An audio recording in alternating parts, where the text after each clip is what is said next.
शांति धारीवाल राजस्थान की राजनीति का एक ऐसा नाम जो जब भी बोलता है तो कुछ ना कुछ तो ऐसा होता ही है जिससे कि राजस्थान में थोड़ा सा क्लैश हो जाए।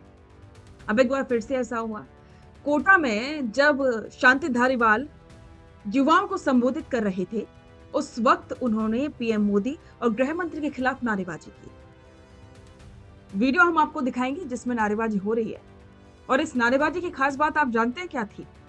इस नारेबाजी में शांति धारीवाल तो मोदी चोर है, अमित शाह चोर है के नारे लगा रहे थे। सामने वाली भीड़ नारे लगा रही थी ओम बिरला चोर है।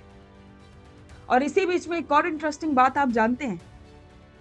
एक और इंटरेस्टिंग बात तो ये है कि मंच पर ही मौजूद प्रहलाद गुंजल इशारों में भीड़ को शांत करते नजर आए। नमस्कार, स्वागत है आप सभी का द फैक्ट इंडिया पर और मैं हूं आपके साथ पूजा जाधव। राजस्थान की राजनीति में कुछ तो है भाई, कुछ तो ऐसी चीज है जिसे समझना थोड़ा सा मुश्किल है।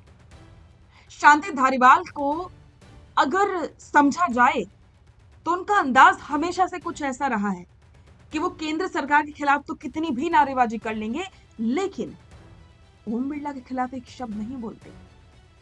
गौर किया होगा आपने कई बार। तो आज इस वीडियो में विस्तार से बात करेंगे इसके पीछे की सियासी वजह क्या है।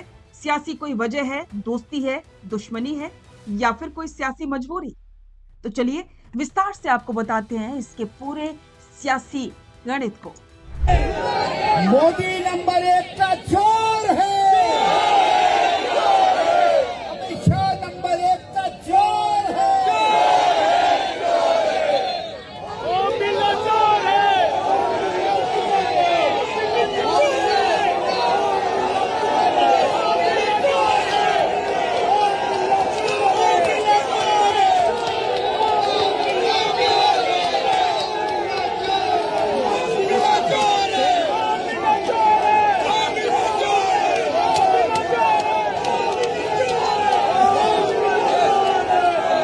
मंदिर का चंदा भी चोर है, भगवान का दिया हुआ चढ़ावा भी चोर है।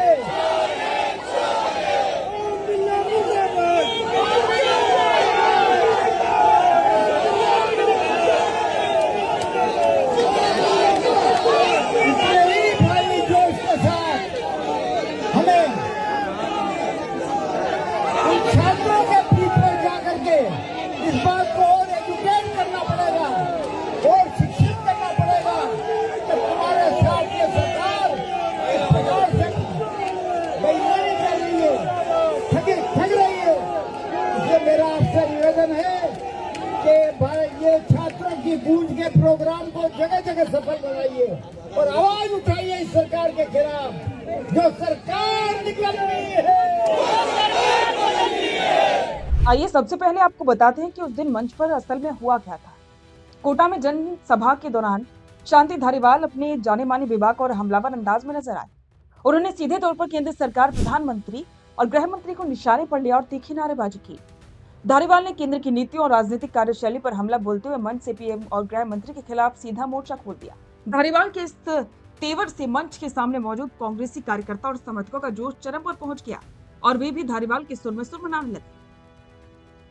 लेकिन असली सियासी ड्रामा तो तब शुरू हुआ जब उत्साहित भीड़ ने धारीवाल के नारों के आगे बढ़ करके कोटा बूंदी से सांसद लोकसभा अध्यक्ष ओम बिरला के खिलाफ भी तीखी नारेबाजी शुरू कर दी। केंद्र के सबसे बड़े नेताओं पर हमला बोलने वाले धारीवाल ओम बिरला के नाम पर एकदम शांत हो गए। पास ही खड़े पूर्व भाजपा नेता और अब कांग्रेस प्रत्याशी रहे प्रहलाद गुंजल ने हाथ के इशारों से भीड़ को शांत करने, ओम बिरला के खिलाफ नारेबाजी रोकने का इशारा किया। इसके बावजूद कुछ देर तक भीड़ लगातार नारेबाजी करती रही। अब राजनीतिक जानकारों का मानना है कि धारीवाल का ये बैलेंस कोई इत्तेफाक नहीं है। कोटा के विकास कार्यों और स्थानीय राजनीति में धारीवाल और ओम बिरला के बीच का दृश्य तालमेल हमेशा से हाड़ौती में चर्चा का विषय रहा है। इस पूरे घटनाक्रम के बाद सबसे बड़ी विडंबना और धर्म संकट राजस्थान भाजपा संगठन और राज्य सरकार के सामने खड़ा हो गया। भाजपा के स्थानीय पदाधिकारी और प्रदेश नेतृत्व ये तय नहीं कर पा रहे कि धारीवाल के इस बयान का विरोध कैसे किया जाए। यदि वे पीएम मोदी और अमित शाह के खिलाफ लगाए गए नारों का विरोध करते हैं तो बात घूम फिरकर कोटा के स्थानीय समीकरणों और ओम बिरला पर आके टिकती है। धारीवाल जिस चतुराई से दिल्ली के शीर्ष नेताओं पर आक्रामक रहते हुए भी स्थानीय लोकसभा अध्यक्ष के प्रति एक तय संतुलन बनाए रखते हैं, उससे बीजेपी का स्थानीय खेमा असहज हो जाता है। भाजपा छोड़कर के कांग्रेस में आए प्रहलाद गुंजल और धारीवाल के बीच गुटबाजी भी अब इस मोर्चे पर एक सुर में नजर आने की कोशिश कर रही है। कोटा और हाड़ौती की राजनीति हमेशा से राजस्थान में सबसे अलग ताने बाने पर चलती आई। कोटा चंबल रिवर फ्रंट से लेकर के शहर के विकास का श्रेय की होड़ धारीवाल और भाजपा के बीच हमेशा से रही। हाड़ौती में कई बार राजनीतिक विचारधारा से ऊपर उठकर के नेताओं के आपसी संबंध हावी रहे। धारीवाल अच्छी तरह से जानते हैं कि दिल्ली के नेताओं पर हमला करने से उनकी कांग्रेसी छवि मजबूत होती है, लेकिन ओम बिरला से सीधा बैर मोल लेना कोटा के विकास और स्थानीय समीकरणों के लिहाज से जोखिम भरा हो सकता है। इसी वजह से वे राष्ट्रीय स्तर पर आक्रामक और स्थानीय स्तर पर बेहद संतुलन बनाए रखने की कोशिश करते हैं। अब शांति धारीवाल का आक्रामक और साथ ही संतुलित अंदाज कोटा की भावी राजनीति को किस दिशा में ले जाएगा? क्या बीजेपी संगठन धारीवाल के इस हमले का जवाब दे पाएगा? ये एक बड़ा सवाल है। अब तो आप समझ ही गए होंगे, धारीवाल और कोटा के सांसद ओम बिरला के बीच में कुछ तो ऐसा है जो बीजेपी और कांग्रेस से बिल्कुल परे। आपको क्या लगता है? आपके विचार कमेंट बॉक्स में साझा करें और बने रहें द फैक्ट इंडिया के साथ। अपना पॉडकास्ट शुरू करना चाहते हैं और चाहते हैं कि पहले दिन से उसे लाखों लोग देखें, तो अब ये पॉसिबल है जयपुर में। जयपुर का सबसे तेजी से बढ़ता हुआ digital news channel the fact India आपके पॉडकास्ट को वर्ल्ड क्लास बनाने के लिए जयपुर के बीचों बीच श्याम नगर में लाया है world class podcast setup, green screen setup, उसे शूट करने के लिए best state of the art facilities, editor से लेके लाखों फॉलोअर्स और करोड़ों वाली रील्स वाला यूट्यूब चैनल, और ये सब आपको एक ही जगह पर मिलने वाला है। तो पूरी जानकारी के लिए आज ही व्हाट्सएप कीजिए इस नंबर पर।